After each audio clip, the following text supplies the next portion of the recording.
All right, girls, I hope you are ready with the book now.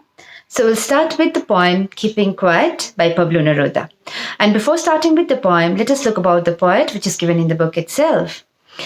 Pablo Neruda, 1904 to 1973, is the pen name of Naftali Ricardo Reyes Basilotto, who was born in the town of Peral in Chile. Neruda's poems are full of easily understood images which make them no less beautiful.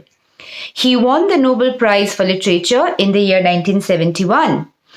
In this poem, Neruda talks about the necessity of quiet introspection and creating a feeling of mutual understanding among human beings. So the word introspection is given there. Introspection means to understand our own feelings, right? So this is a very practical example. Sometimes what happens is like we fail to understand ourselves, right? Sometimes what happens is we don't know what is going in our life. We don't know what we want in our life. And at that time, it is very, very important for us to introspect, right? For us to understand ourselves, for us to know what is going on in our life.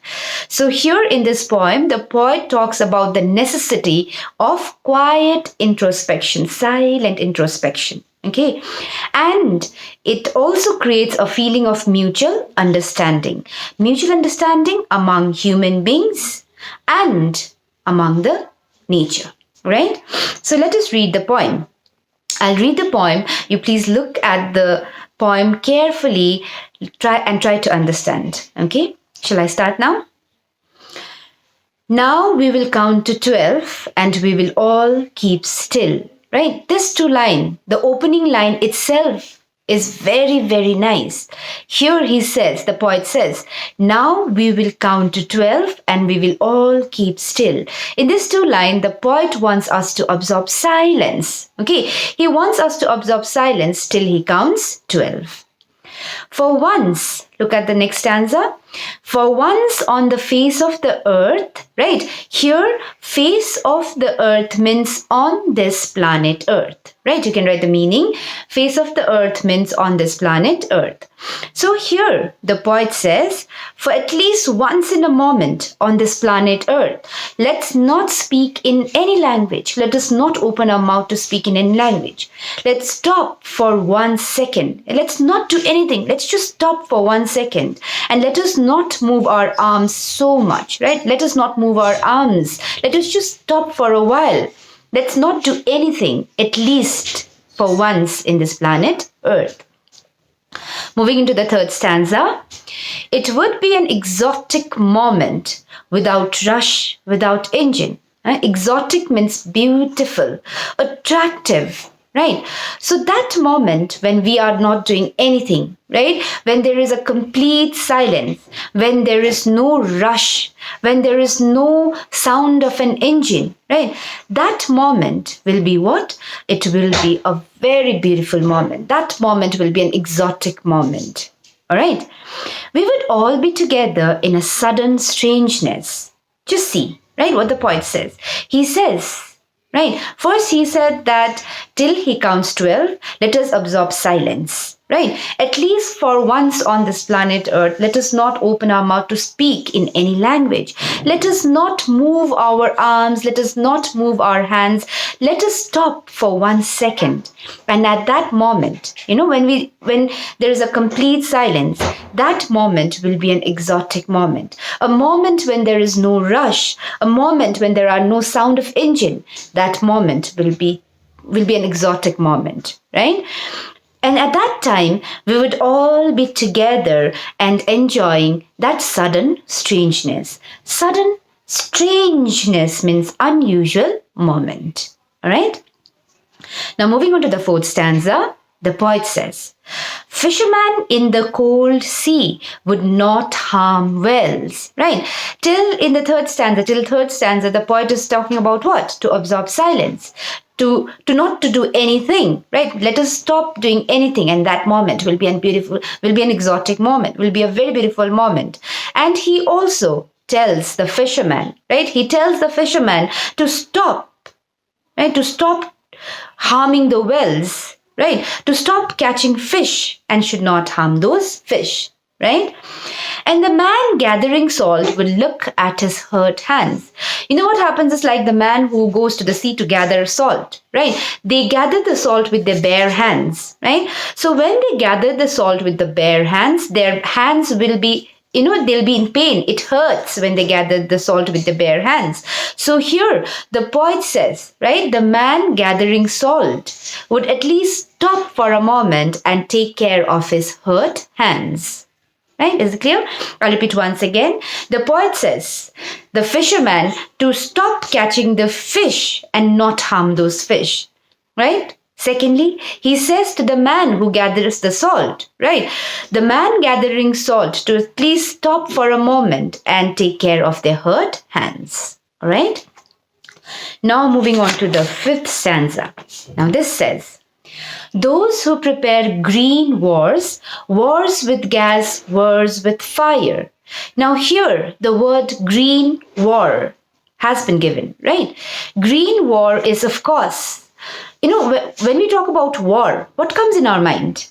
First of all, when we say war, it signifies destructions, right? The bloodshed, hatred, right? All those things comes when we talk about war. There's no peace at all, right? There's a war going on. And at the same time, the war not just destroys the human being, it destroys the environment also. It destroys the nature also. And so here the poet says that those who prepare green wars, right? War against the environment, war with gas, war with fire, right? There would be victory with no survivors. Look at the word there. It says, yes, those who prepare green wars, wars with gas, wars with fire, victory with no survivor. Of course, there would be a victory. But what would we do with that victory when there is no survivor at all? Right? So then the poet says, those people who are engaged in the war, they should put on clean clothes. Now, clean clothes here signifies, peace. It signifies peace. Clean. When we talk about clean, the white color comes and white signifies peace. So here the poet says the people who are engaged in the war should stop doing those things. Instead of indulging into a war, they should put on clean clothes. They should absorb peace, right? Adopt peace and walk about with their brothers in the shed. So instead of engaging themselves in a war, they should walk with their brothers, right? They should walk hand in hand like a brother and move on to the shed, doing nothing. Now here the word doing nothing is given. Doing nothing means instead of engaging into the negative things, instead of engaging into a war, destroying each other, it would be better if they do nothing. All right? Then moving on to the next stanza. Now this is very important. What I want should not be confused with total inactivity. Look at the word. Total inactivity is given there, right? The poet is again urging us, right? What I want should not be confused with total inactivity. Now, till the 5th stanza, the poet talked about what? He talked about absorbing silence. Yes, he talked about doing nothing. Right? Instead of doing harm to the environment, instead of harming each other, people should absorb silence. People should stop for a while and think. Right? But then the poet here, he says that his words should not be confused. He is telling people to absorb silence, but that silence should not be confused with total inactivity.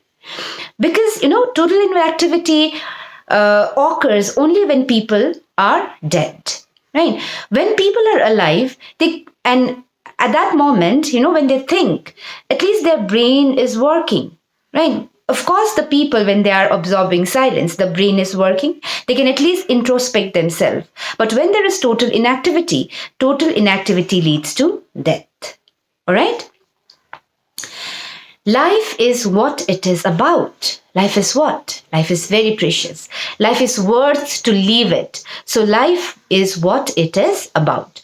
I want no truck with death. Here the poet again says, right? He does not want to deal with death. He just wants people to absorb silence and think, introspect, right? But he does not want people to deal with death.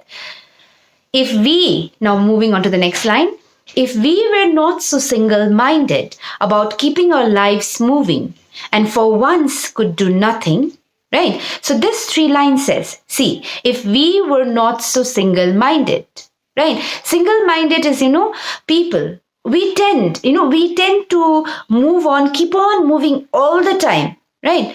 And at that moment, we should not always keep on moving, is what the poet says. At least let's stop, right? Let's not always keep on moving, right? Keeping our lives moving, and say. So we should not always keep on moving, but take a little rest, right?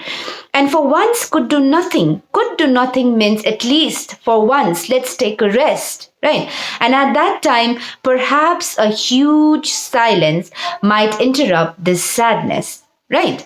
Of never understanding ourselves and of threatening ourselves with death, right? Now, this 3 lines, see, perhaps a huge silence might interrupt this sadness, right? Sometimes what happens is like we become very sad, right? Why we become very sad when we fail to understand ourselves, right? At the beginning itself, I told you introspection is to understand ourselves. Sometimes what happens is like,